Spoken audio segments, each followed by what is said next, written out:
Olá, pessoal do nono ano. Eu sou o professor Alexandre de Geografia. Espero que estejam todos bem e sejam bem-vindos a mais uma videoaula.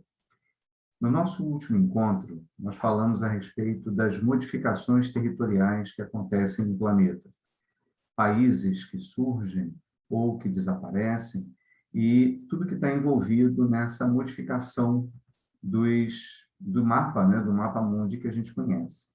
E aí, fazendo uma rápida recordação de tudo que a gente tratou, nós falamos a respeito de países e nações, o que eram países, o que eram nações, que não significa a mesma coisa. Falamos dessas modificações territoriais, de algumas delas, né? E da geopolítica internacional. Então, nós iniciamos tratando dessa ideia de que os países são uma construção arbitrária, né? Algo que não existe na natureza, que é o que essas duas imagens aí estavam mostrando, mas que são construções que os povos fazem na formação dos seus territórios, delimitando, fazendo fronteiras, que é a separação do território de um povo para o outro. Só que a ideia de nação não é a mesma de país, né? Apesar da gente usar a expressão como sendo sinônimos, nação tem uma referência de povo, de identidade. Já o país tem mais a ver com a expressão Estado-nação, o que representa um território de um determinado povo que se organiza na forma de um Estado, de uma organização de governo. Então, nação, povo, país, Estado, nação. E aí fomos falar da geopolítica, que tem a ver com as relações que acontecem entre os países, que podem envolver ações militares e também estratégias político-econômicas. Ou seja, como é que cada país se posiciona no jogo internacional, na colocação no tabuleiro das relações entre os países, como cada um se posiciona, dependendo daquilo que ele tenha para negociar, ou para oferecer, ou até mesmo para ameaçar. E aí, fomos tratar um pouco da história, falando de modificações que aconteceram no mapa do mundo, sobretudo a partir da Guerra Fria, que foi aquele confronto depois da Segunda Guerra Mundial, a partir dos anos 50, finalzinho da Segunda Guerra, início da segunda metade do século XX, aonde duas superpotências, Estados Unidos e União Soviética, se ameaçavam mutuamente, mas como a guerra, na verdade, nunca aconteceu, e se tivesse acontecido, a gente não estaria aqui agora, porque o planeta teria sido destruído por causa do armamento militar poderoso, né, de armas nucleares que as duas nações tinham. O confronto, na verdade, nunca aconteceu, mas se dividiu o mundo numa bipolaridade. Os parceiros dos Estados Unidos e os parceiros da União Soviética. De um lado, o capitalismo, do outro lado, o socialismo. Só que isso tudo mudou quando a União Soviética se dissolve, no final dos anos 80, início dos anos 90, e aí começam as modificações territoriais, porque todos esses países que eram alinhados ao socialismo soviético decidiram mudar de lado, e aí começaram as modificações. Países que se fragmentaram, países que se reunificaram, e aí tratamos de alguns exemplos. O primeiro deles foi a Iugoslávia, que era um país único, lá na Península Balcânica, né? Como a gente pode perceber aqui, ó, deixa eu marcar aqui para vocês melhor, aqui, ó, no mapa da Europa, e que deu origem a 7 países diferentes.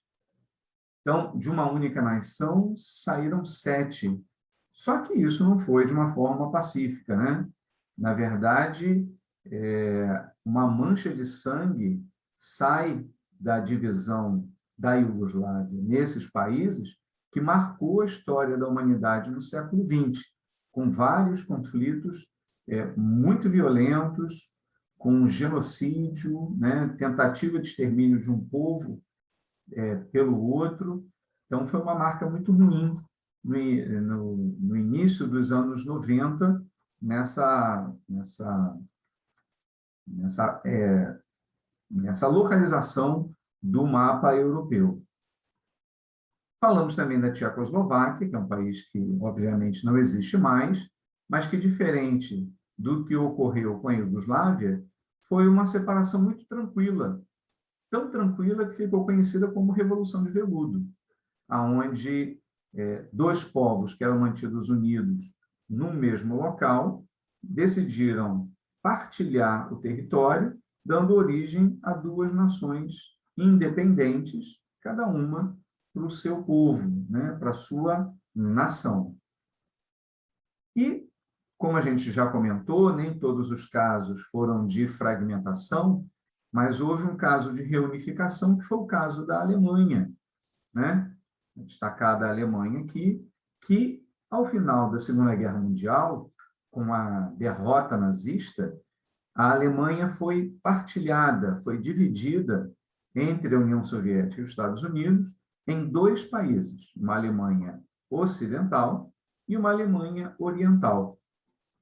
E a principal marca, o símbolo de separação entre esses dois lados, era dentro da cidade de Berlim, que ficava dentro da Alemanha Oriental, mas que tinha uma porção ocidental, que era feita, essa separação feita por um muro, que era o Muro de Berlim.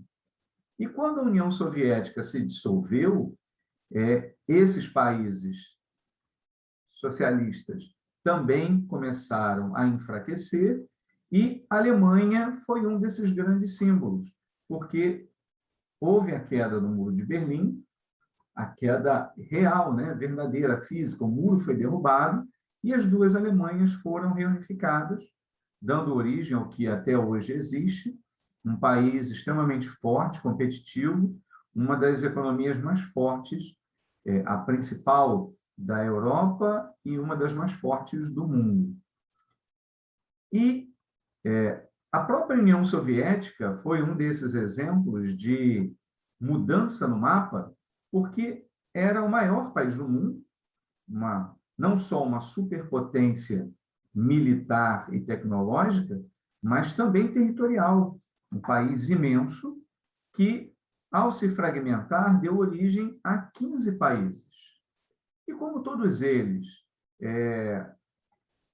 eram mantidos unidos, né? Os povos desses países eram mantidos unidos à força e tinham uma relação muito forte entre eles, inclusive de dependência com relação a recursos naturais, economia, alimentação. Eles decidiram formar um grupo de auxílio, uma comunidade chamada SEI, que é a Comunidade dos Estados Independentes, aonde até hoje, desde o iniciozinho dos anos 90 até agora, eles ainda fazem uma mudança, uma transição da economia socialista, que não previa lucro, para uma economia de mercado que é de competição, que é o nosso sistema capitalista, esse do qual a gente vive, onde o dinheiro prevalece, a iniciativa privada, a posse da terra ou dos bens, e para que eles façam essa transição, eles decidiram criar essa comunidade de autoajuda. Só que aí veio uma pergunta final no nosso encontro, já que estávamos tratando de países que se modificaram, aonde povos exigiram a formação do seu novo país, como é que ficam as nações sem pátria? Ou seja, os povos sem território. Isso existe? Sim, existe. Existem alguns casos, que é o que a gente vai tratar aqui hoje, de povos que até hoje lutam pela criação do seu próprio território. Como possuem uma identidade diferente daquela dos que criaram o país aonde eles vivem, eles querem ter o próprio território para se manifestarem da maneira que acham melhor. E um dos exemplos é o dos bascos, que é um povo que habita uma porção da Espanha, que fica muito próximo da França. Na verdade, eles se espalham entre a França e a Espanha, o povo basco, que quer criar um país seu, o País Basco, que há algumas décadas vem lutando por essa independência, inclusive com estratégias muito violentas, né? São as manifestações de tentativa de independência e criação do País Basco são lideradas por um grupo chamado ETA, que é uma sigla, né, de libertação do povo basco, aonde um grupo armado promoveu muitos atentados, muitas mortes ocorreram, forçando o governo central espanhol para abrir mão de um território para que os bascos criassem o seu próprio país. Isso ainda não se resolveu, mas essa tensão de ondas de terror, de manifestações militares, isso deu uma apaziguada, está um pouco mais tranquilo agora. Mas o desejo dos bascos ainda permanece. Assim como a dos curdos, que é considerada a maior nação sem pátria do mundo. Os curdos são um povo milenar que vive espalhado, como mostra esse mapa aqui, ó, no território de vários países. Eles estão entre a Síria, Turquia, Armênia, o Irã, o Iraque, até lá uma parte no Azerbaijão, mas principalmente na Turquia, que é com quem têm acontecido os maiores conflitos. Curdos e turcos não se entendem na tentativa da criação do Kurdistão, um país que ainda não existe, mas que já tem até bandeira, aonde o povo curdo se esforça, tenta convencer, e às vezes por meios militares, né, em conflitos, e esses estão ativos até hoje, buscando a independência, uma luta de independência pela criação do seu próprio território, mas que ainda não ocorreu. Inclusive, os curdos têm sido utilizados, né, armado por nações ocidentais, como os Estados Unidos, para combater grupos terroristas como o Estado Islâmico, por exemplo, ou eles se envolvem na guerra da Síria. Então, na tentativa de criar um país próprio, eles acabam se envolvendo na sua própria luta e em outras questões geopolíticas do mundo também. E não é a principal pátria, né, como a gente já falou, a principal nação, perdão, sem pátria, como a gente já falou, que é o caso dos curdos, mas talvez a mais famosa, a luta mais famosa, seja a dos palestinos. Quem são os palestinos? Um povo que habita essa região do Oriente Médio, que a gente hoje conhece como Israel. Os palestinos são árabes, de cultura árabe, né? Ou seja, têm o idioma árabe e professam a religião islâmica e ocupavam esse território há muitos séculos. Mas os hebreus também, e eles nunca se deram muito bem. Só que os hebreus acabaram se espalhando pelo mundo e, depois da Segunda Guerra Mundial, como eles haviam sido muito perseguidos pelo sistema nazista, né, muitos judeus morreram, a ONU, a Organização das Nações Unidas, juntamente com outros países, decidiram criar um país para os hebreus, para esses que estavam espalhados e que haviam sido perseguidos durante a Segunda Guerra Mundial. E deram um território nesse pedaço do Oriente Médio, nesse mapa aqui, que era ocupada pelos palestinos, né? Como a gente percebe aqui, ó, essa corzinha verde, representa a ocupação dos palestinos. E isso foi até 1946. Em 1947, quando foi criado o Estado de Israel, o país Israel, para os hebreus, que têm uma outra religião, a religião judaica, olha o que sobrou para os palestinos. Uma mancha bem menor, né?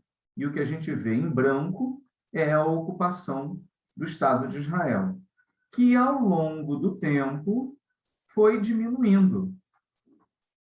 Hoje, o que ficou restrito para os palestinos são essas pequenas manchas verdes, né? E a gente está falando aqui, já tem mais de 10 anos, né? Esse mapa é de 2010, aonde os palestinos não se conformam em terem perdido o seu território para os judeus, o que vem estimulando uma série de conflitos há muitas décadas.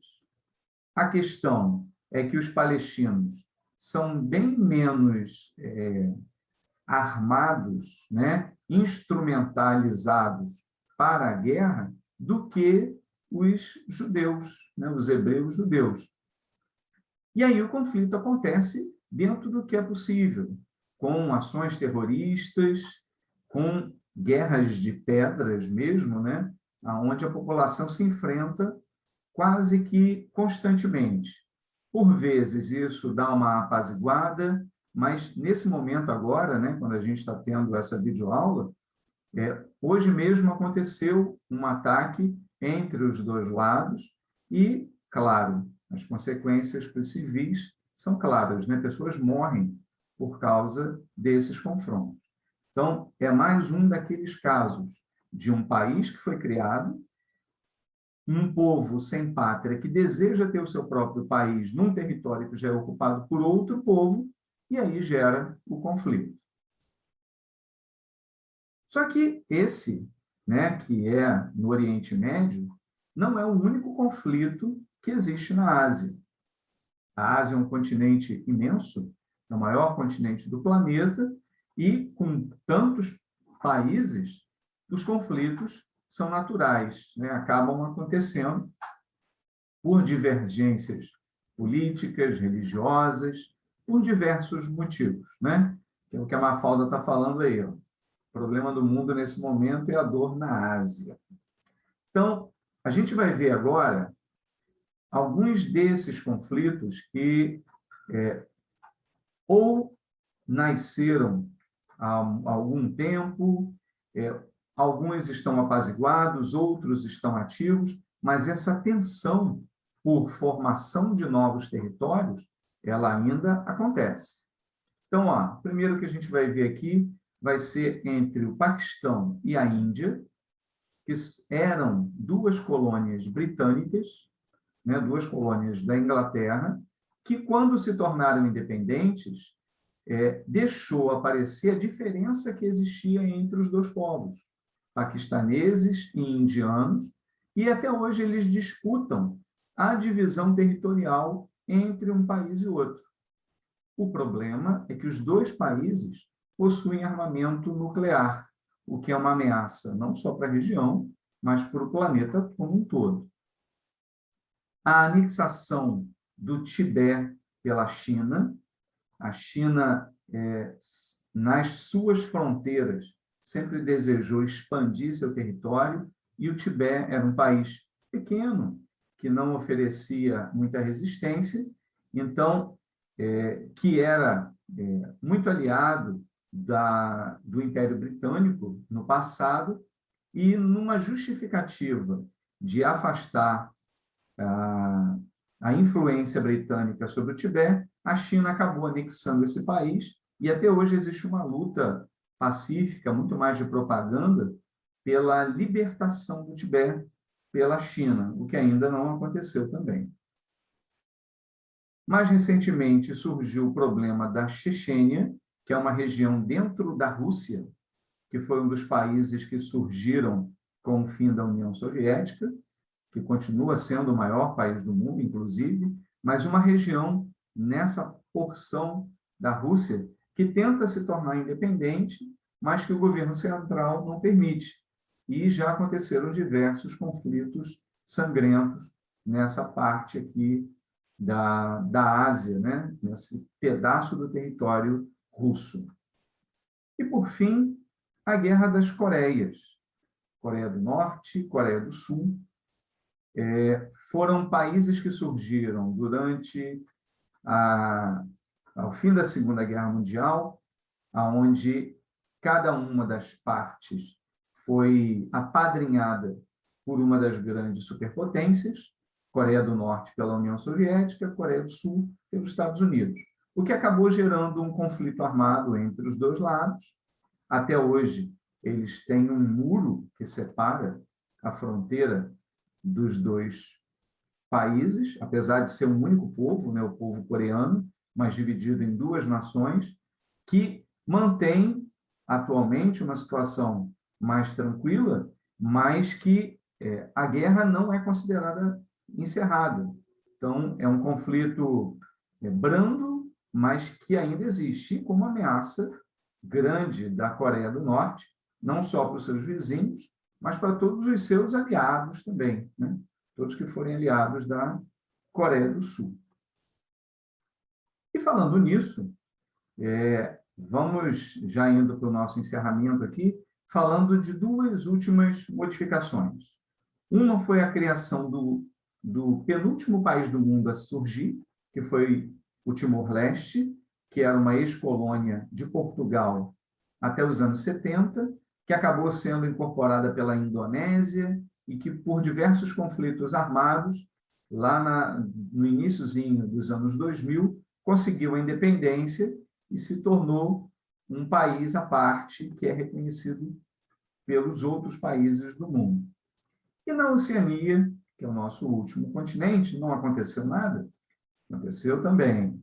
Não muito, né? Porque a Oceania é quase que dominada pela Austrália, mas ocorreu uma modificação territorial na Papua Nova Guiné, que é esse país aqui, ó, metade dessa ilha aqui, ó. Então, na Oceania, vivenciou um conflito armado entre o governo da Papua Nova Guiné e o movimento pela libertação ou de independência da ilha de Bougainville, que é essa ilha aqui, em uma revolução chamada de Revolução dos Cocos, porque é um país muito tropical e que, ao final desse confronto, acabou, e que houve mortes, inclusive, acabou dando a Bougainville, a Papua Nova Guiné deu a Bougainville o status de região autônoma, não de independência como um país, mas uma região autônoma. Então é isso, gente. Para que a gente tenha uma noção, né, de como as fronteiras, os territórios, eles se modificam de acordo com os interesses das nações, que são os povos, e o próprio jogo geopolítico entre essas nações ou estados-nações. Ok? Eu fico por aqui.